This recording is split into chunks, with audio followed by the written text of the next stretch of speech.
So there's been a question that's been lingering in my head. Why is Superman so very difficult to redesign, basically? Because we have so many different versions of Batman, right? We have so many different versions of Batman, but we have only few versions of Superman. So let me actually change the levels of this. There we go.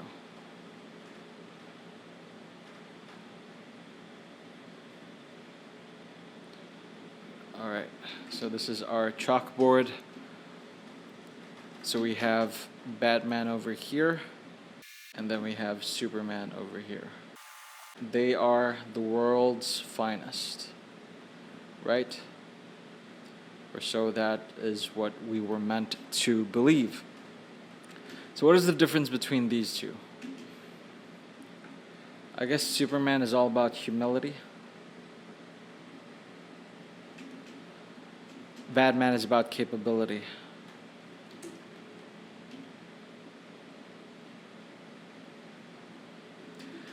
Superman is royalty rejected. Batman is royalty used.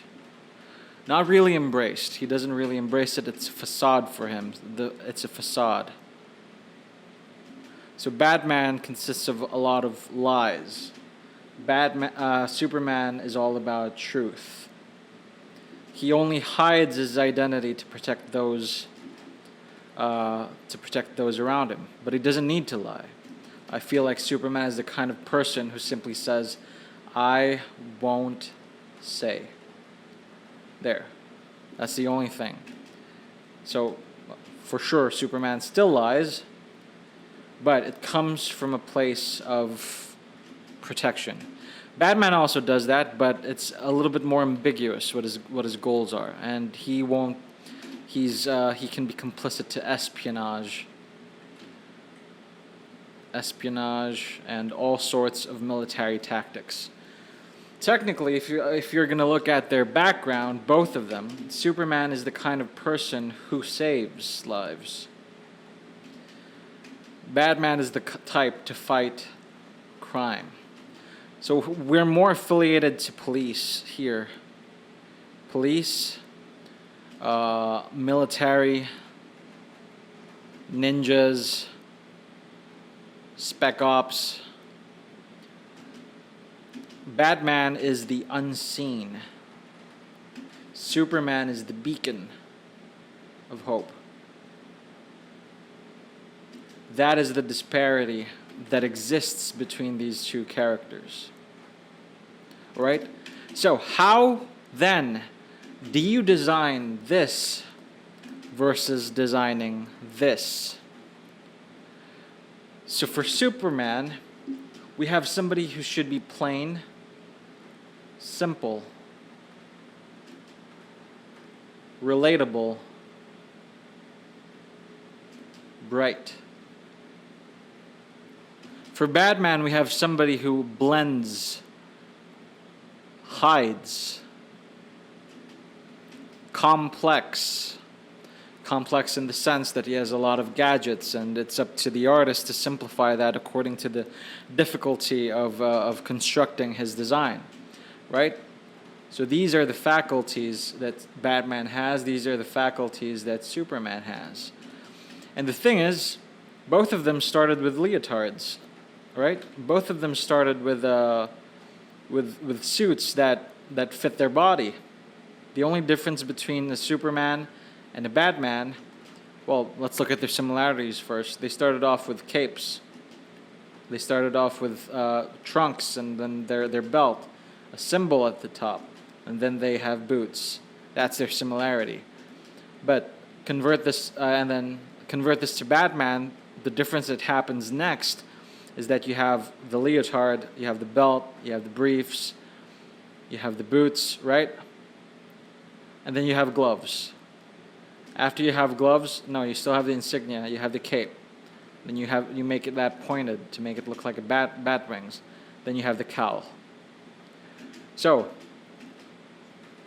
right? Now, how then do you redesign this for modern audiences And I say this happily, not with a distinct rejection of modernity, because, well, I'll get into that topic in another point. Point is, you want to sell. You want to sell, and not just sell, you want to be relatable. I'm not saying this for capitalism or any political stance or whatever, or economic stance. What I'm trying to say is, you're trying to tell a story, right? That's where I am coming from with this. Story. What is the story that is being told by this man? What is the story being told by this other man? And how do you make it something that people, when they pick it up, they will be entranced to read it? My handwriting is shit. They will be entranced to read it. That they pick it up, just looking at the character, they will be, okay, let me continue to read it. Embrace it. Digest it. Share it. That is the question. Story. The money is just the sideline. The fandom is just the sideline. Okay? The politics or philosophies or anything like that, that's just the sideline. Story is what's important. Story, and how do you touch into people's hearts? That is the question that we are trying to answer. So we've had so many different iterations of Batman. I think my dates are going to be off here, but we have the Keaton Batman. Afterwards, we have the Kilmer Batman. Then we have the Clooney Batman. Then we have the Bale Batman. Then we have the Affleck Batman. Then we have the Pattinson Batman. Oh yeah, of course. I forgot what his name was. The original. Again, this was not researched beforehand. This is all off the top of my head, so please forgive me for missing out on a couple of details. But I hope I'm conveying the point that I'm trying to do. We have all of these different iterations, but besides that, we have the Batman animated, let's call it the Batman animated series, TBAS, and then we have the continuation of that, which pretty much jumps into Justice League, right? Justice League, the cartoons. Then we have the Batman, the very underrated The Batman. Again, I'm trying to target portrayals of the Batman, which consists of Bruce Wayne. Okay? I'm not looking for Terry McGinnis, and I'm also looking for versions of the Batman that seems to play off the idea of modern, okay? Or very close to start, or the prime Batman. I know Affleck is prime, Pattinson, Bale shows his origins, Pattinson shows his second year, Affleck shows his, what do you call that? He's been doing it for 20 years. Clooney is pretty much an extension of this and this, so Keaton is the first. So we have three different versions of, this is one Batman, technically. I know there are three different Batman. Then we have three different versions of Batman, but you could say that this is year 1 to probably year 8 Batman. Then you have year 2 Batman, then you have year 20. So we have 2 eras, the old era and then the modern era, okay? Showcasing Batman in different points in time. You have year 1, you have probably year 5, then probably year 10, okay? Just as an assumption. Basically, it consists of Batman's life in his most capable, or around his most capable. This is to create the disparity between versions such as Batman Beyond, where Bruce Wayne is still there, but he's no longer in the Batman suit, right? I'm not talking about that. And I'm not talking about Frank Miller's Batman. Okay? Frank Miller's Batman. I'm not talking about that either, where it's his prime. Okay? Which kind of influences the... I'll get to that point soon in time. Okay? What I'm trying to say is that this is just live action. And we already have six very different iterations of the design of Batman. Plus we have this, that's 1 design. We have 2 designs, that's 8 designs. Okay? And if you look at it, they come in all different sorts of shapes and sizes and reasons for why their designs are that way. As we push further down into history, to modern times, the more reasons are in play. Okay?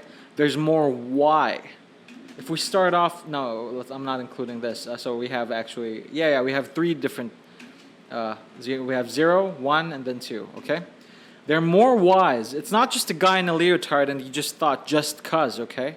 There's less just cuz. I know that still plays into factoring designs, but now we have armor, some sort of armor, also armor, but it's played off in different. There's different reasons for it. There's different approaches. Okay? There are many different approaches to this. So, what I'm trying to say, there are many different approaches to covering. We go back to this. There are many different approaches to this. Okay?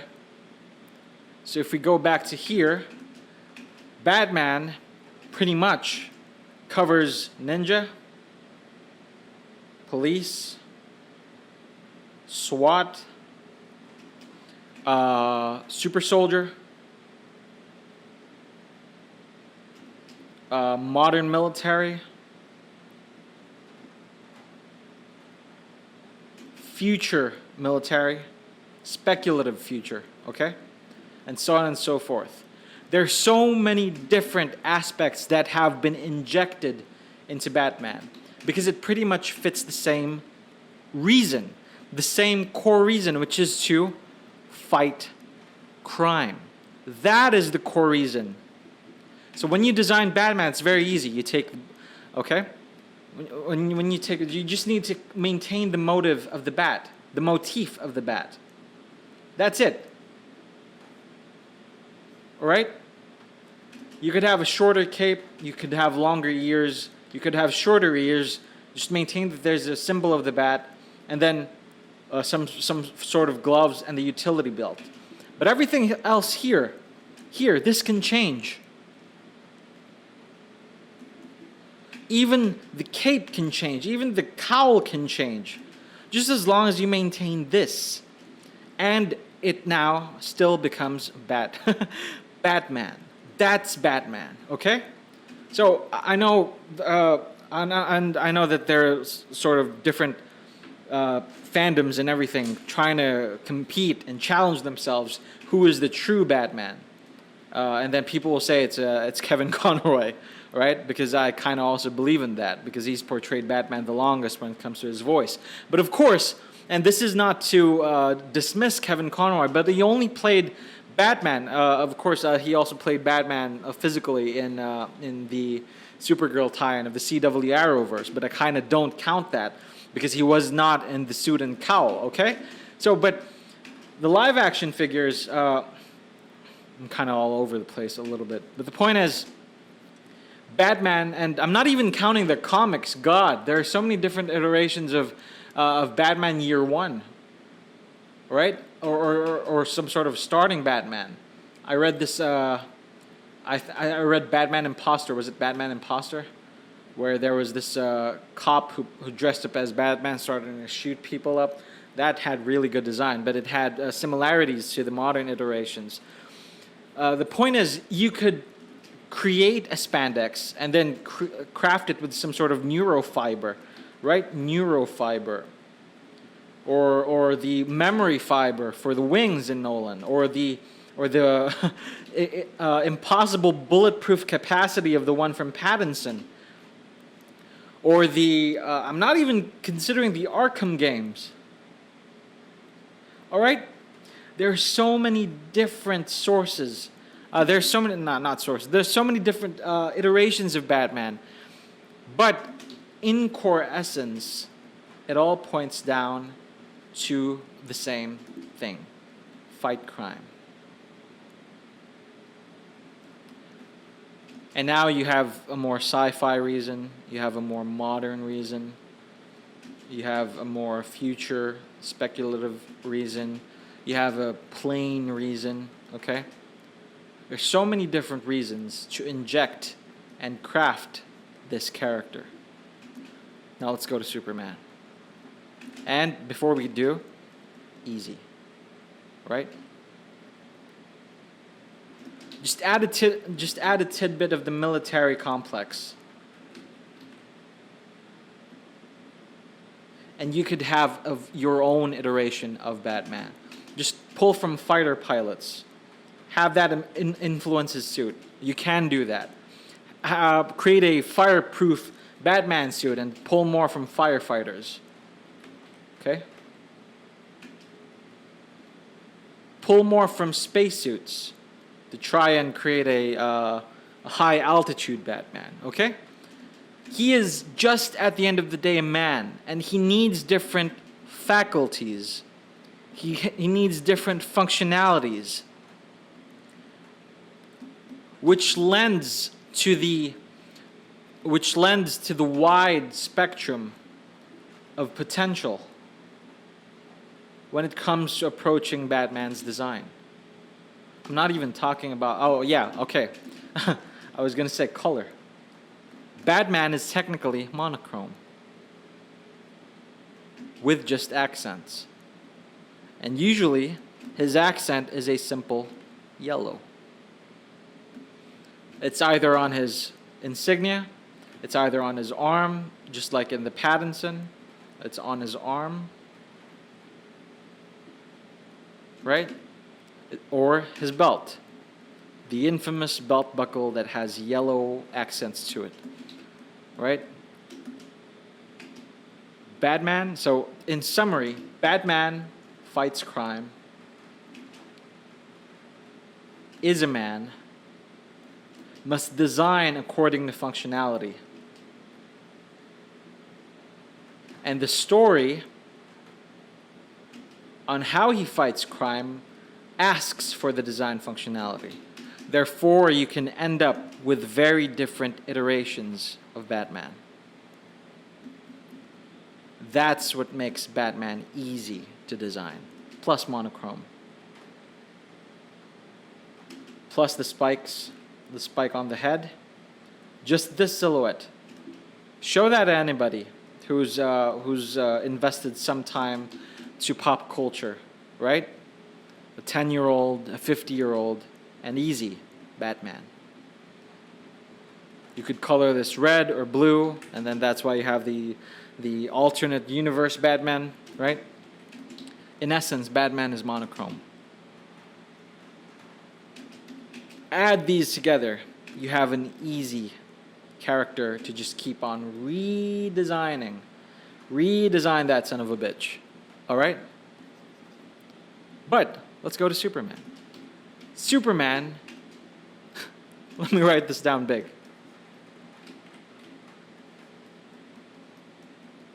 Superman does not need anything.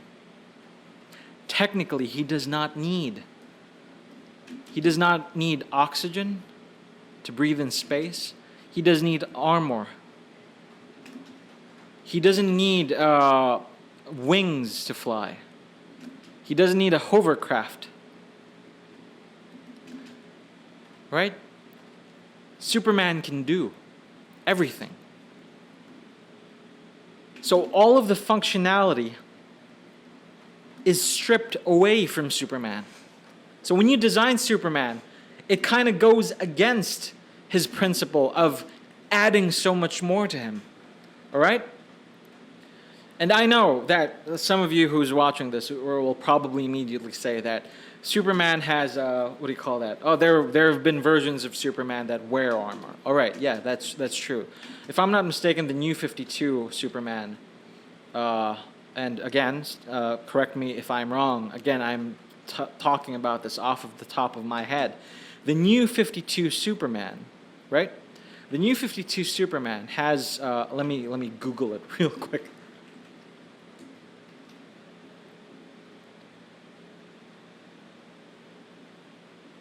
Superman, New 52.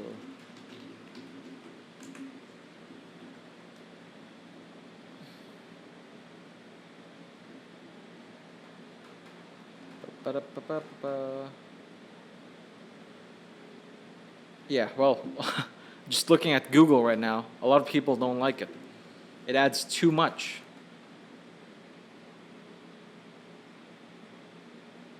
It adds too much, and it's exactly the armored. This is a comment from leader Vladimir in 1993. The armored look, the high collar, and the excessive seam lines make the suit look needlessly complicated and difficult to draw on a monthly basis. It's better suited for video games and TV shows where greater textile detail is not only allowed but encouraged. Yeah, it looks very complicated. I guess I like it so much because it would look awesome on screen and has this Kryptonian armor. But somebody responded right away. But here's the thing. Why does Superman, of all people, need armor? Okay? And the common reason for armor is that he comes from Krypton. And, of course, he was not superpowered from Krypton. And this is the same reasoning for Zack Snyder's Man of Steel. And this is personal preference, but of the two armored versions of Superman, I much prefer this. Because here it conveys a sense of royalty, which we'll get into later on, okay? But for New 52, the way Jim Lee designed that, he just went all out. It's more of a cyberpunk design. It's more of a cyberpunk design rather than than something that is conceivably Kryptonian, right? You don't feel culture there, which is something we'll also get into. Superman is a simple man, all right? Superman is truly Clark Kent. At least that's what the stories say. That's his true self. He's a young boy, he's a young man who was raised up by the Kent family to be a good, moral, upright individual. That is who he is. That is Superman's core. And he's donning the suit and cape, not to fight crime per se, but to inspire people to do good. So he is the kind of person who has a lot of willpower to always face difficult circumstances in a hopeful manner. Right? Not to go religious, but given the Kansas setup, and again, Superman existed in the early 1950s. Let me Google that real quick. I don't want to say anything. When was Superman created? 1938. But when was Silver Age? When was Golden Age Superman? When was Golden Age Superman? 1938. Okay, so he was from the 1930s, 1940s. Okay. And the world back then was so different today, especially Kansas. And I think Kansas is still pretty much the same today. I haven't been there, so anybody from Kansas, correct me. All right? It's a Christian place. Not to be religious, okay? So I'm just stating the facts. The facts on how things are, the facts on how things were. And he's a Christian. He was raised by an American family, and it seems that they're your standard, loving, helpful, friendly family, right? And any time there's complexity added into this, the picturesque look of the Kent family is just destroyed. Oftentimes, the Kents are almost infallible. They're still human, they still make mistakes. There's still this family dynamic to it. But they're, at their core, normal people trying to do their damnedest to do good. Okay? They're Christian people. So in essence, at his core, the best iterations of Superman, whether he's affiliated with Protestantism, Catholicism, or any one of those, he shoulders morality based on Christianity. That's why he saves lives. He tells people not to commit suicide. He puts his life on the line. He sacrifices himself, and all of these things. Sacrifice. Truth, right? Justice. And originally it was the American way. And the American way was very much Christian. Right? If you feel infuriated by anything that I'm telling you, well, I hope you realize that this is just history. I'm just talking about history. If you start to change this up, you start to drift away from who Superman is. Because compared, again, we're going to create a definition between the two. You have Superman here. You have Batman here. Batman is a man that portrays struggle. Right? Vengeance. I know that the Pattinson version started to show that he's for hope and all of these things, but that's not. But I feel like the Christian Bale Nolan version delivered that message better, from vengeance to hope. Right? He is a symbol, but he is a symbol to be feared. Right? So Batman is here on the opposite section. He's hell personified, while Superman is heaven personified. Right? If you're a criminal, you don't want to do crime because you're going to get punished. If you're a criminal, you're going to get apprehended by Superman. And then he's going to help you out towards this path to heaven. While Batman, well, he's going to show you hell. And hopefully, you stay here. Or at least you stay away from crime. That's Batman. While Superman, hopefully, helps you find your true self or your good self and become kind of a heaven, kind of an angel on earth. Okay? That's the differentiation. So Superman, on the other hand, I'm sure he still has struggles. But he's one who finds a way to be stoic and compassionate, kind, humble, right? Christian.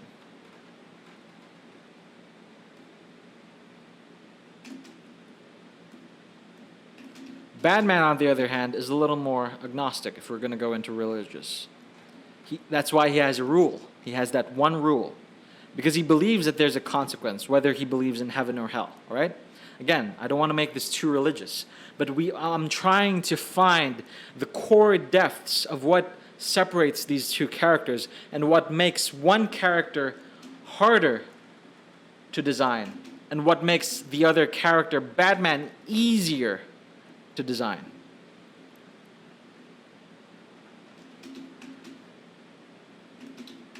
As an individual,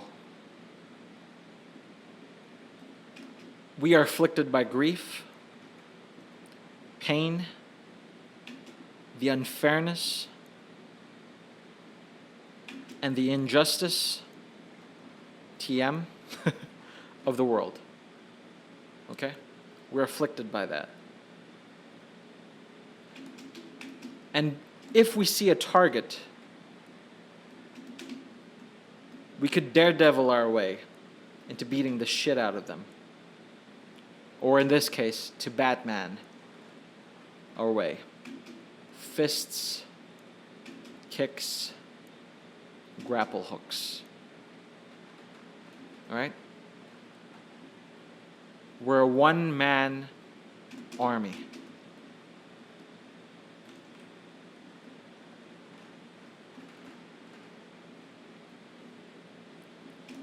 In life, though,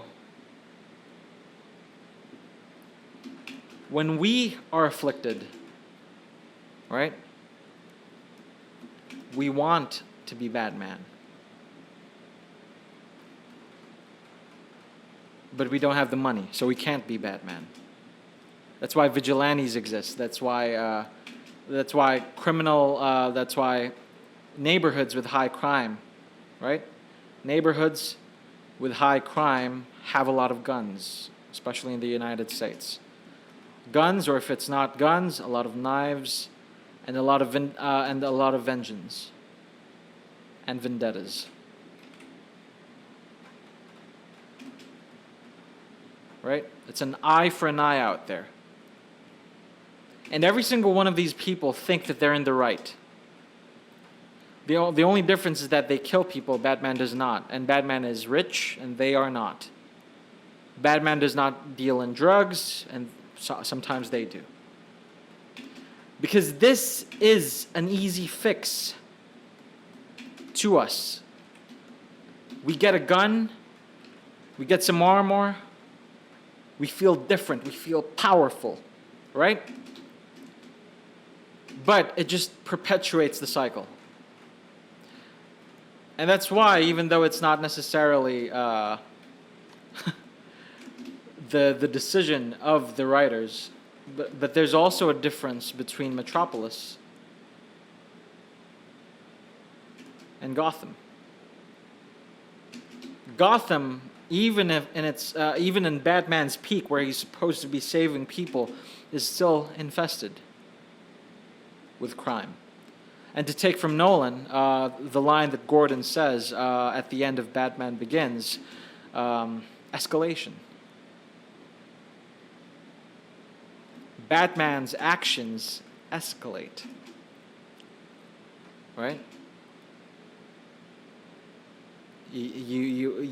How is it written in Nolan's? They use semi-automatics. We use semi-automatics. They use automatics. We wear armor. We wear Kevlar. They use armor-piercing rounds, and you're wearing a mask, right? Escalation. Metropolis, on the other hand, is considerably a much safer place, according to most depictions. And I think it's because of Superman. Because he is what people cannot easily be. It's because he saves everyone, even if it's hard.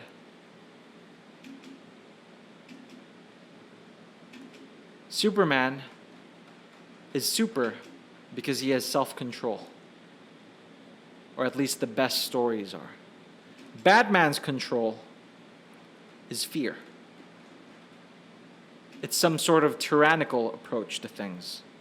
I'm not saying that Batman is a tyrant, don't get me wrong. Again, I do not want to get into political discussions about this as to what political perspective should be the one we should uphold and so on and so forth, all right? And some people would, and the comic books already did it, they call Batman a fascist. Even the Blue Beetle calls him a fascist. Like, come on, man. Look into the definition of fascist first before you say anything like that. Okay?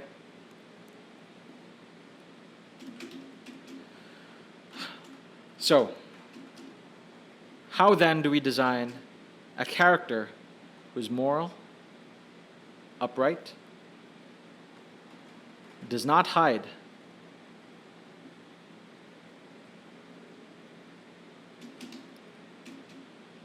best foot forward,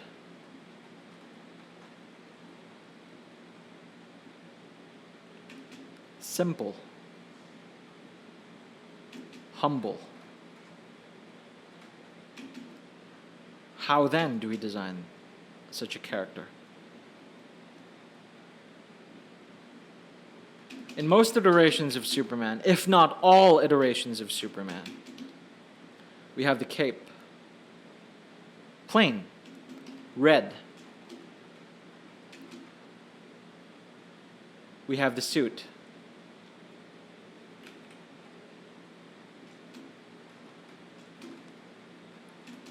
It's more of a one piece, right? Blue. We have boots that are also red. We have the trunks, or if not the trunks, the belt, which are red. Right? Then we have the symbol. That is Superman.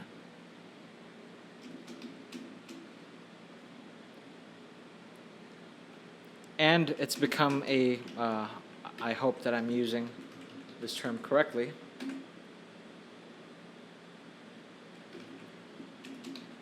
he has kind of become the zeitgeist of hope. It's just the power man outfit, actually. Power lifter outfit. The strong man outfit from circuses back in the day.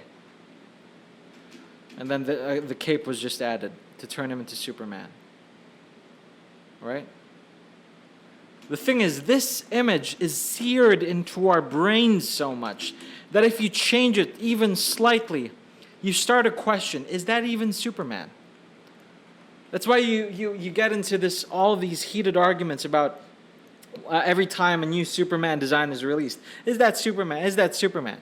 It's much more comfortable and much more easier to power through Batman debates, because at the end of the day, once you get to present his faculties, all of that kind of gets shushed, right? There was a lot of apprehension about Bale. There was a lot of apprehension about Affleck. There was a lot of apprehension about Pattinson.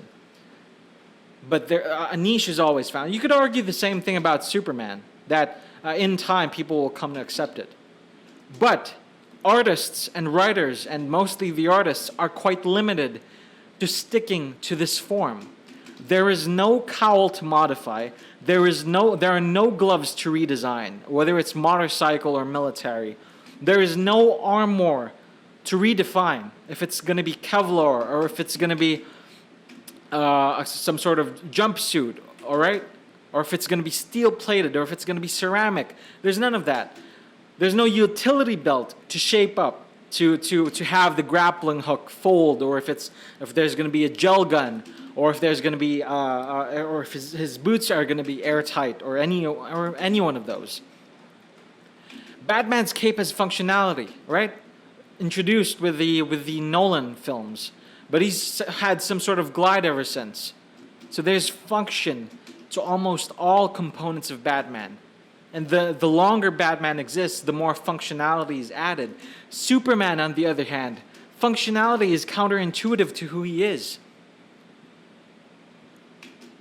So he's more of just wearing this because it's been passed on from the 1940s downwards into modernity. To change it is to remove the essence of Superman. Because tied to the strong man and the cape, which originated from the 1940s, tied to that is that Kansas man, Kansas Christian man, or morally Christian, not religiously Christian, right? Morally Christian, morally American. And this might be up to interpretation and argumentation, but I urge you to look into the good of being an American. Because all nations, all countries, all people have good in them and have bad. So let's look at the good, right? And don't argue with me that there is no good. You're lying to yourself. Even the worst person that you've met has done some good in their lives. Now Superman is supposed to be the ultimate beacon of all of that good. Okay? So his character is directly tied to the strong man and the cape. It's linked. There's a link between the two of these. There's a historical link. That's why you cannot change it easily. To divert from this requires for you to draft some sort of theses as to why you're going to change this, why it's going to be radical, right? And there have been changes that happen, but it almost always goes back to that same principle. Batman's design is all about fear.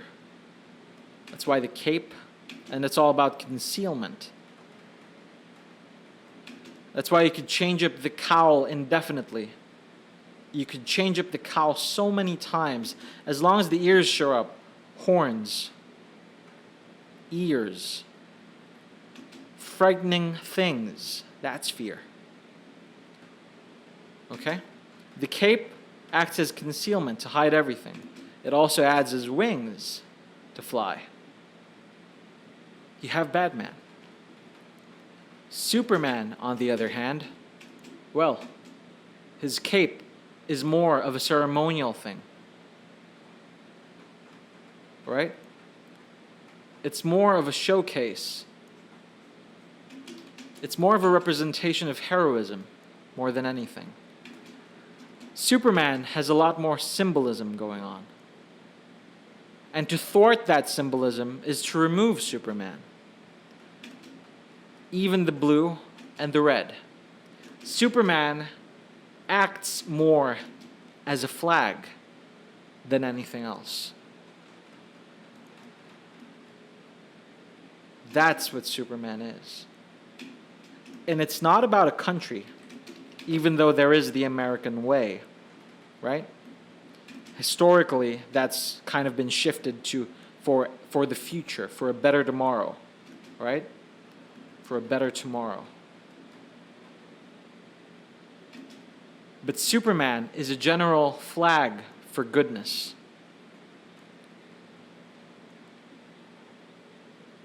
Truth. Justice.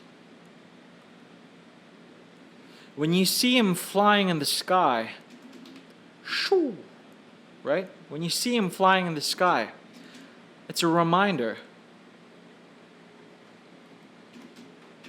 that there is some good in this world.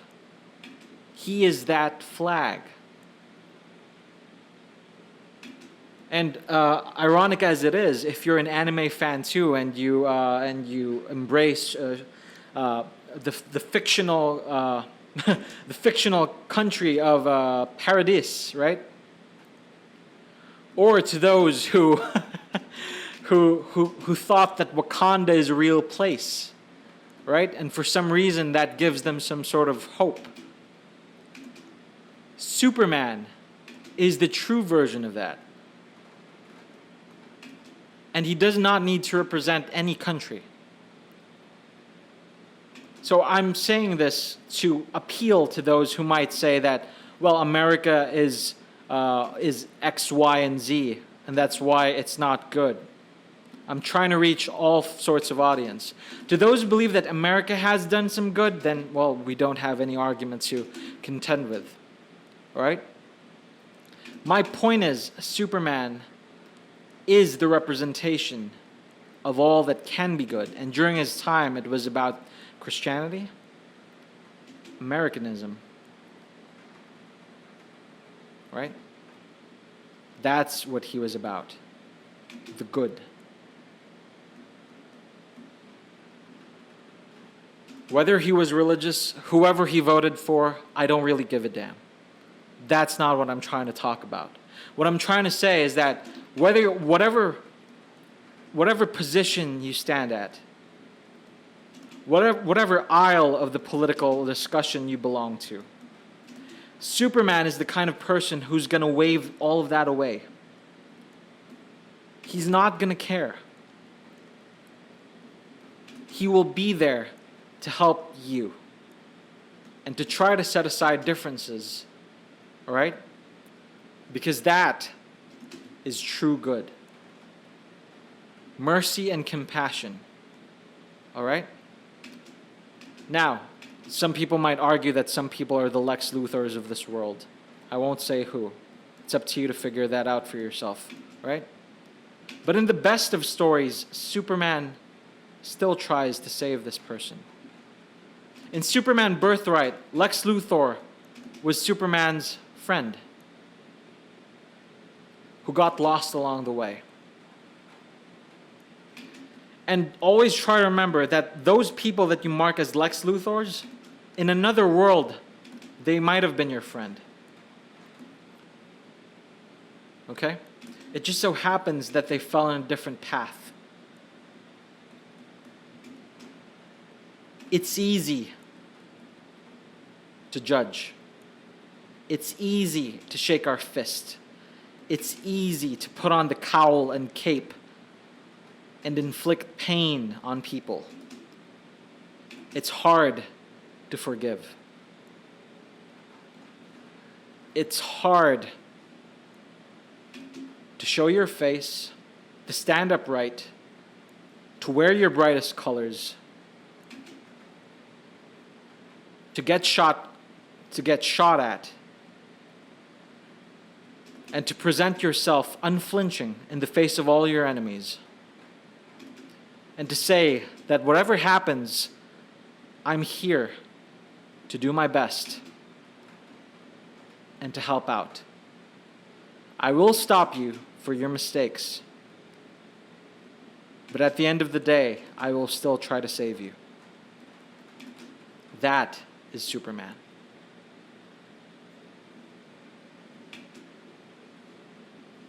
So how do you design that character? How do you play into history? How do you play into personality to make, in this modern period, the cape, the boots, the symbol, the trunks work? Now, I've had some thoughts, and honestly, I do like the way Michael Wilkinson designed the Superman suit for Zack Snyder's Man of Steel. Because it is, in Man of Steel, it is a repurposed undergarment, which also served as some sort of armor, protective. It also took into account the family symbol, the family heirloom. Right?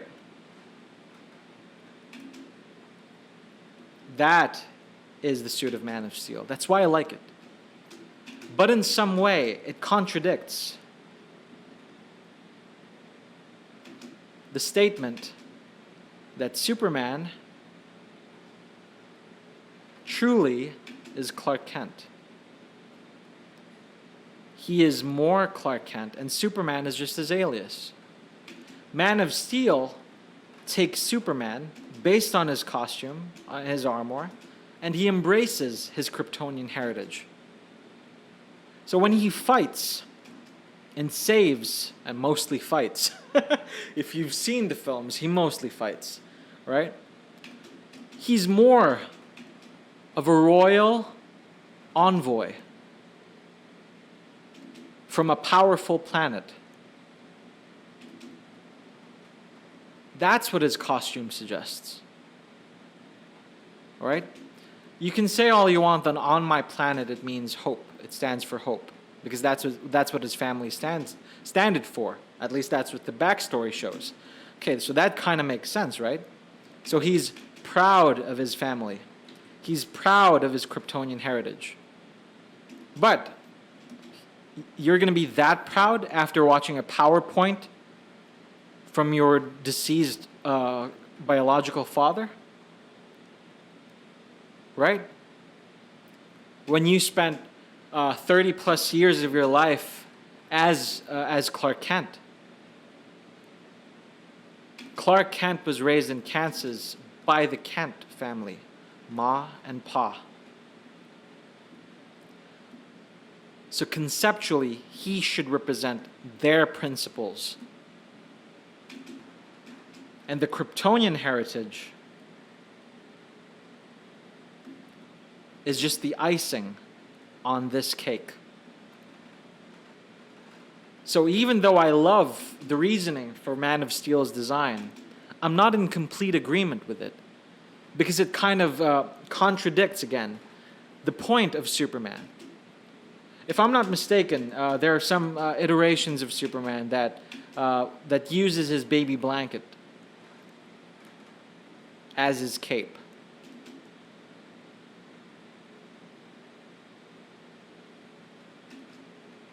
And that it was Martha Kent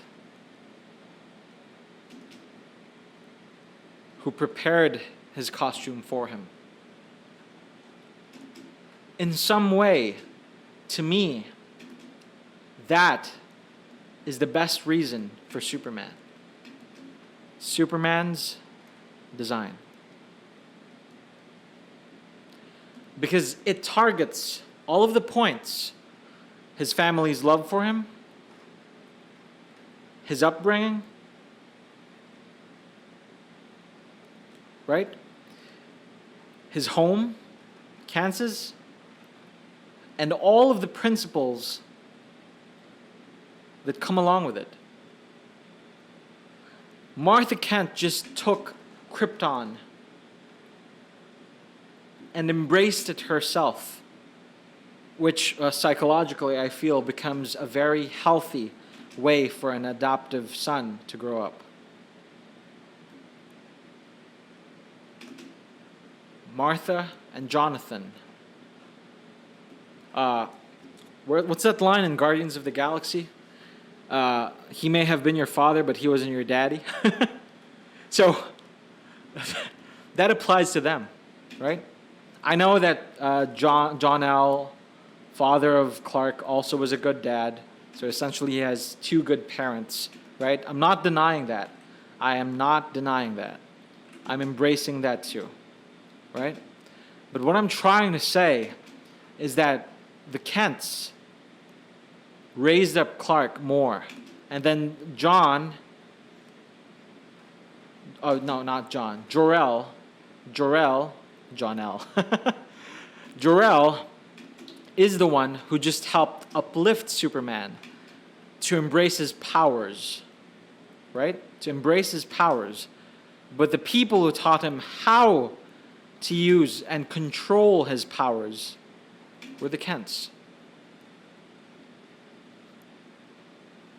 Which goes back to design. Now, if you might feel that we're kind of losing train of thought, I hope we're not. We go back to it again. Batman is all about functionality. Superman is all about history and principle. That's what Superman is about. Which begs the question, how then do we design Superman for modern audiences?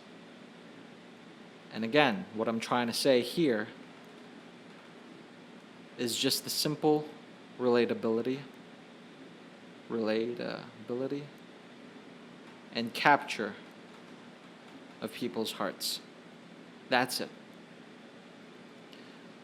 How do we make it convincing that you're walking the streets, right? You're walking the streets. You're about to get hit by a bus or a truck, and then this guy in spandex just swoops in and saves you. And then he puts you on the sidewalk. You smile at him, and he's wearing this almost like a gym outfit, right? In terms of the first thing that comes into our mind, he's wearing something that people shouldn't wear. How do you make that appealing, at least, without tossing away everything we've talked about? Right? So here are some of my propositions. And if you're an artist too who wants to take on this challenge, here are just some thoughts that I have in mind. Clark was raised in Kansas, American, played football, right? Costume designed by Martha Kent, or at least assisted by Martha Kent, right? By or assisted. There's no armor. No need for that. Now it's all about being able to conceal the suit and put it underneath his work clothes, right? So that he could easily change into it. Make it not too funny, right? Not too funny. Embraceable.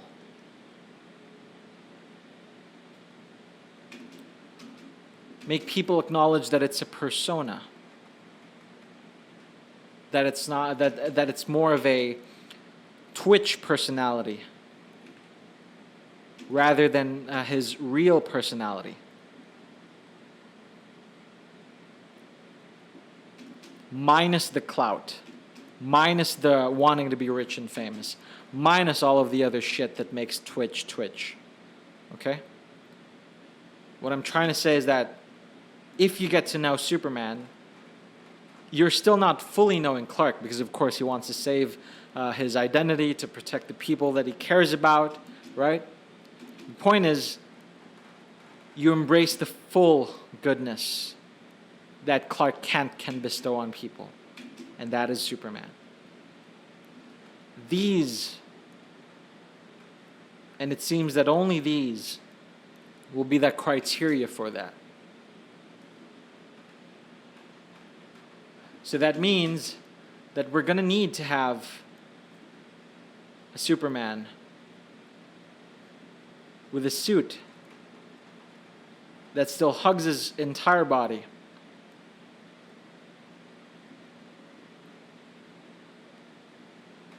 Right? That still has a cape.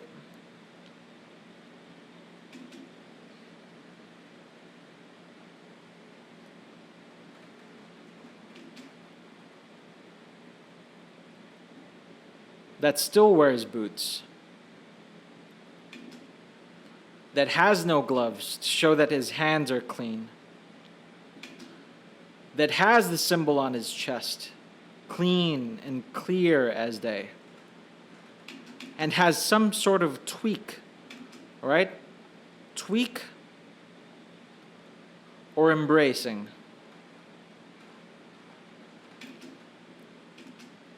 Of the decency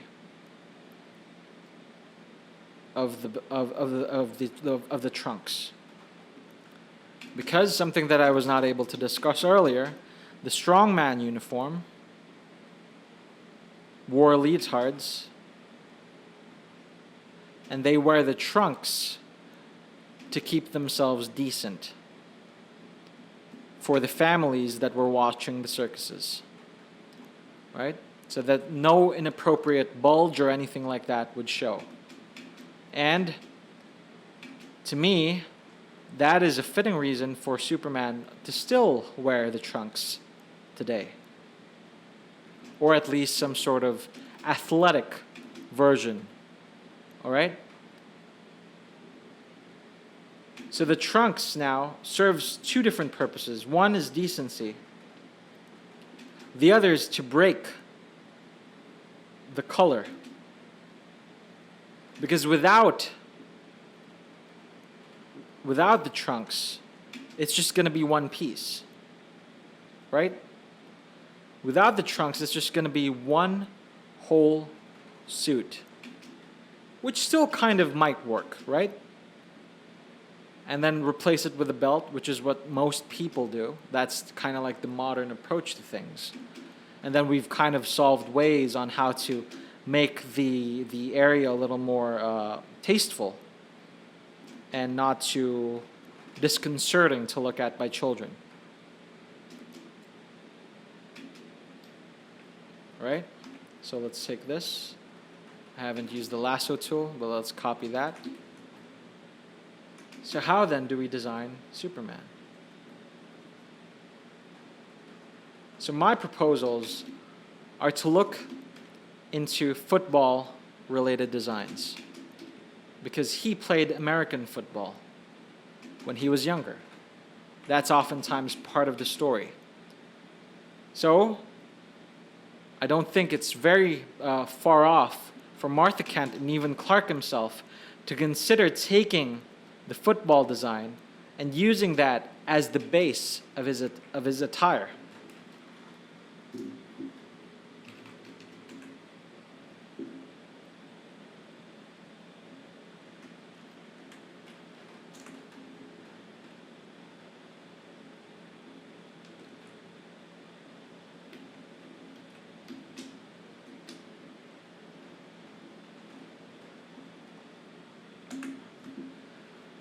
So instead of this shifting change that happens in the color over here, instead of that, or even look at this, right?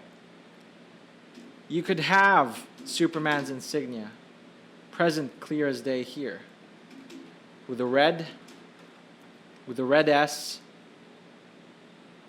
the yellow backdrop, and then you could apply that in a similar pattern to everything else on the bodice. Kind of like here. or here. That's just the proposed theory. Even if you look at it, they also have boots, right? So it's not far off for Superman actually to still not be too differentiated from his original design. And you could still maintain the trunks here. What's going to be difficult about Superman is the fit. How tight would things be, right? How body-hugging should things be? Another consideration that I thought of is what if we turn Superman's design into more of a Henley, right? Like, it's a suit that can be damaged over time, but it's easy to repair. Basically, it's a type of it may not be Kryptonian clothing anymore, but it's just a simple Henley, long sleeves that are a bit tighter than usual. So there's more bending of the cloth around the areas, right? Same thing with the pants. Same material, or a bit tighter, or a different material. Something more spandex, something more athletic. But the point is, it looks more like regular wear. And then you have the cape that's kind of just like folded into here for a more homey look.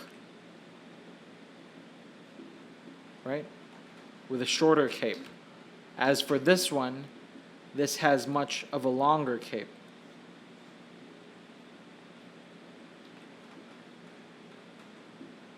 So there's more of an athletic, faster design to it.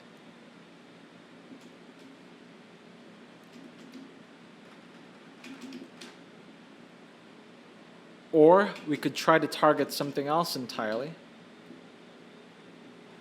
by focusing on the flag aspect of Superman. So here, we still have the cape, but the cape is going to be much more entrenched into his neck.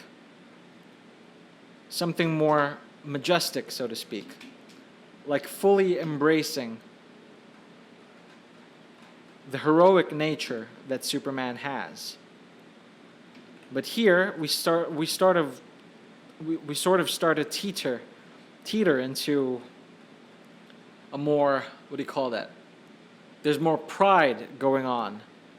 There's more confidence going on into this version of the suit. And then we ditch all of this, right? We ditch all of that. They're unnecessary. What we try to do is just keep this as tight and as fit as possible. Maybe we shorten the long sleeves up until here.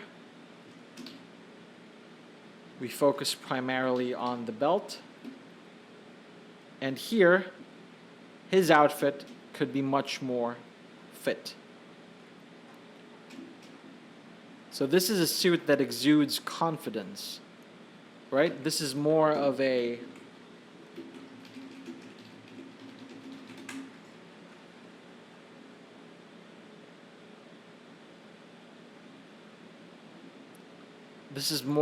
power suit, power lifter suit. Something akin to this. Right? You could still have the fit, what do you call that? This I'm running out. The seams. You could still have the seams somewhere here, but change it up a bit, but still maintain the overall pattern.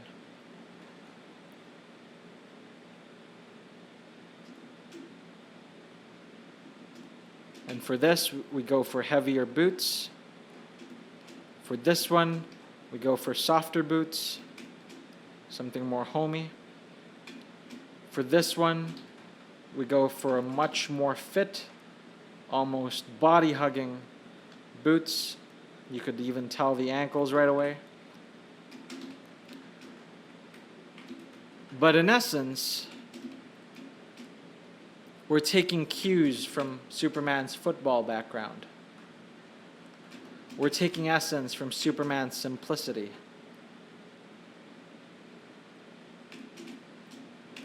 We're taking essence from confidence. But the question here is not to overdo it. All right? Fun, friendliness, which is found in sports. These are my proposed theoretical designs for Superman. Right. But even as you could tell, I'm not fully sold on these. Right? And in essence, they're just minor modifications and minor tweaks while trying to embrace the reasons that make Superman's outfit, or that make Superman who he is.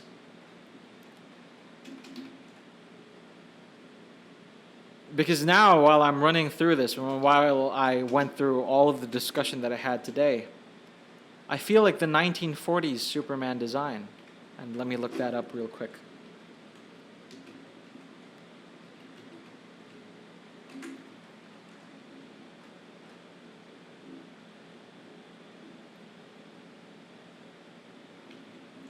This.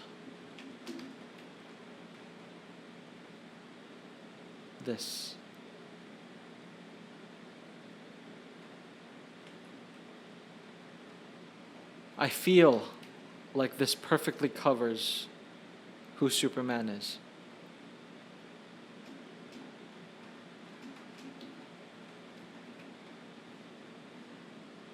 We don't need much to draw Superman. We just need to draw somebody who's strong, to show confidence in his pose, have an S with yellow on it, and red for the main S. Trunks to break the blue, red for the boots. And it's everything else. It's the way you draw him, the posture, the smile, the confidence, the love, the humility. That's everything else that I believe we should factor into designing Superman. I feel like we should stop being too extravagant with the design. I feel like we shouldn't overcomplicate Superman. Right? Even the propositions that I made, I still feel like they just target a certain portion of Superman. I feel like this version here treads a little into sportiness. This one trends a little into oversimplicity. This gives a different reason, or maximizes that kind of a ego that Superman could have. Right? I feel like Superman at the end of the day should just be this. A man who, despite probably being mocked by society, will wear it for those who need something to hold on to show that his stature, his presence is there. That no matter what happens, there's a force of power which is conveyed through his physique. That is not aiming for destruction. Right? I know that he's flinging a car into here. But maybe this is a better picture. Right? that he's there to actually walk hand in hand with you. So, is Superman harder to design than Batman?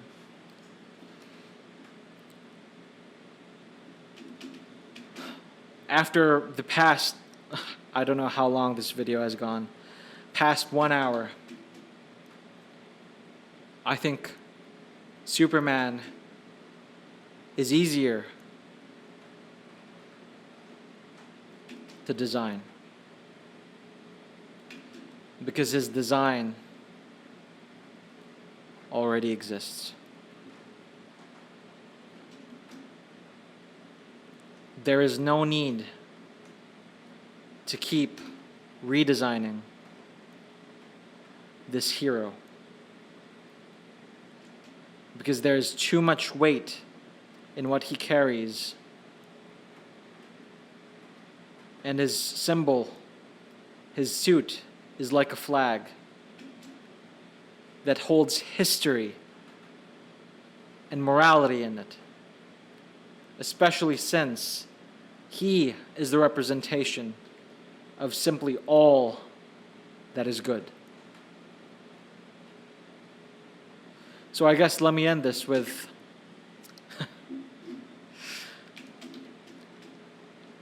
Superman. In a world that is ever changing, should not be redesigned anymore.